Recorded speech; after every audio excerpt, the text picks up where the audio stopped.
नमस्कार प्रिय दर्शकों, स्वागत है आपका। प्रिय दर्शकों, भगवान के सामने रोने से क्या होता है? प्रिय दर्शकों, आज हम आपको भगवान के सामने रोने से क्या होता है, इसके बारे में हमारे शास्त्रों में क्या लिखा है, विस्तार से जानकारी देने का प्रयास करेंगे। भगवान के सामने वही व्यक्ति रोता है जिसको भगवान पर पूर्ण विश्वास होता है और उसके साथ अच्छा होता है, तब भी वह रोता है। खुशी के आंसू जिसे कहते हैं।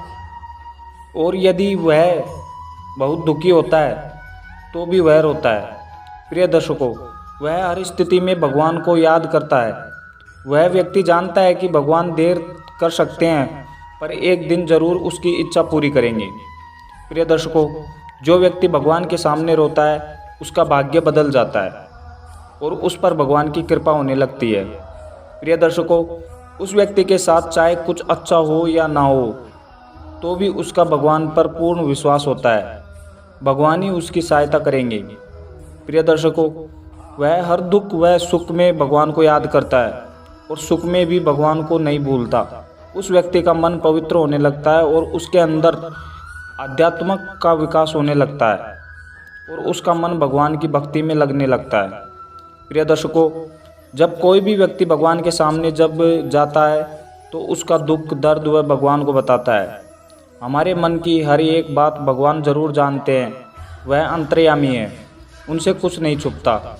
जब किसी व्यक्ति को भगवान के पास जाते ही रोना आता है तो उसे यदि मुसीबतों से जल्दी बाहर निकलना है तो उसे भगवान गीता पढ़ना शुरू कर देना चाहिए, क्योंकि जब कोई दुखी व्यक्ति भगवान गीता पढ़ता है तो उसे बहुत जल्दी भगवान उसे सही राह दिखा देंगे। अगर कोई विधि पूर्वक भगवान गीता पढ़ता है तो उसके जीवन में चमत्कार जरूर होता है। प्रिय दर्शकों, आप भगवान की स्तुति करें और आपके जीवन में बड़े बड़े संकटों को दूर कर देंगे। प्रिय दर्शकों, जिनकी आकृति अतिशय शांत होती है, वह जो धीर शीर गंभीर है, जो शांत स्वभाव के हैं, भुजग शयन जो शेषनाग की शैया पर शयन किया करते हैं, जिनके साथ हमारे शेषनाग रहता है, जिनकी नाभि में कमल है और उसी नाभि के कमल में ब्रह्मा जी की उत्पत्ति हुई है। प्रिय दर्शकों, जो देवताओं के भी ईश्वर और उनकी भगवान शिव की भक्ति करते हैं, जो संपूर्ण जगत के आधार हैं, संपूर्ण विश्व जिनकी रचना है, संपूर्ण विश्व उनमें ही समाया है, गगन सदृश जो आकाश के सदृश स्वर व्याप्त है, जो सभी जगह है, मेघवर्ण नील में के समान जिनका वर्ण है, जो नीले रंग के हैं, ब्रह्मांड अतिशय सुंदर जिनके संपूर्ण अंग है, जो अति मन भावन और सुंदर है, जो बहुत ही सुंदर है, लक्ष्मीकांत, ऐसे लक्ष्मी के कांत लक्ष्मीपति जो भगवान माँ लक्ष्मी जी के स्वामी हैं, जिनके नेत्र बहुत सुंदर है, करुणा में और ध्यान जो जुगाता होता है, जिनको प्राप्त करने के लिए हमें अध्ययन करना पड़ता है। प्रिय दर्शकों, जो सभी तरह के भय को नाश करने वाले हैं, जो संपूर्ण लोकों के स्वामी हैं, सभी चराचर जगत के ईश्वर हैं, जो सभी के पूर्वक इस जगत के पिता हैं। प्रिय दर्शकों, भगवान के सामने रोना चाहिए या नहीं, सनातन धर्म को मानने वाले प्रत्येक व्यक्ति का अंतिम लक्ष्य मोक्ष की प्राप्ति होता है। हर व्यक्ति चाहता है कि वह जीवित अवस्था में सारे सुख भोगे और मृत्यु के बाद उसे मोक्ष की प्राप्ति हो जाए और भौतिक सुख प्राप्त करने के लिए भगवान से प्रार्थना करना प्रारंभ कर दे।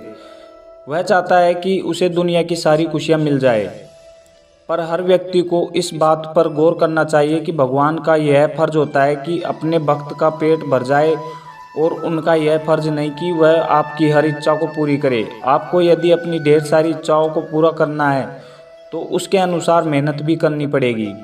प्रिय दर्शकों, भगवान ने भी इस धरती पर जन्म लिया और अनेक संघर्ष किए, इसलिए कि सभी व्यक्तियों को किस तरह जीवन जीना है। उन्होंने लोगों को यह बता दिया कि जीवन को जीना चाहिए।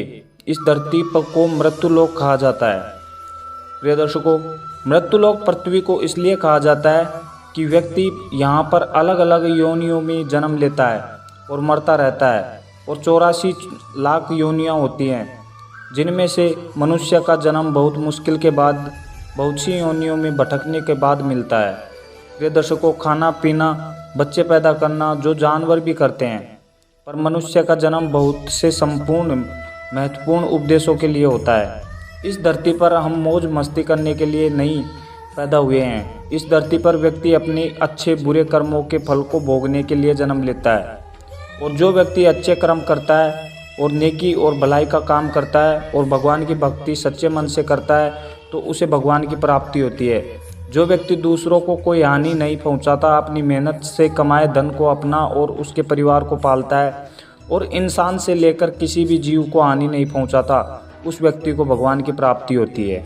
प्रिय दर्शकों, इसका मतलब यह नहीं कि आप पर कोई हमला कर रहे हैं और आप चुपचाप सहन कर ले। भगवान ने साथ ही साथ यह भी उपदेश दिया है कि आप पर यदि कोई अत्याचार कर रहा है तो उसके खिलाफ आपको आवाज़ उठानी चाहिए।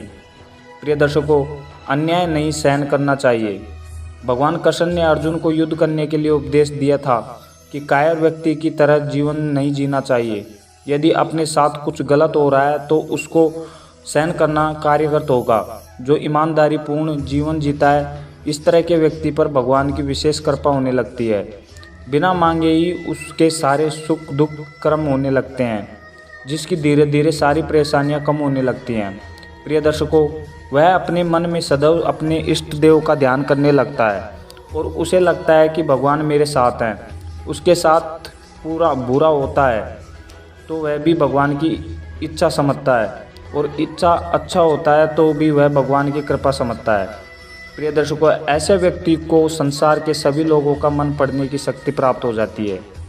वह सही और गलत लोगों को आसानी से पहचान लाता है।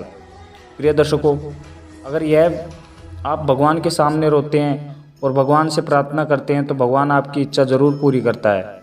धन्यवाद प्रिय दर्शकों।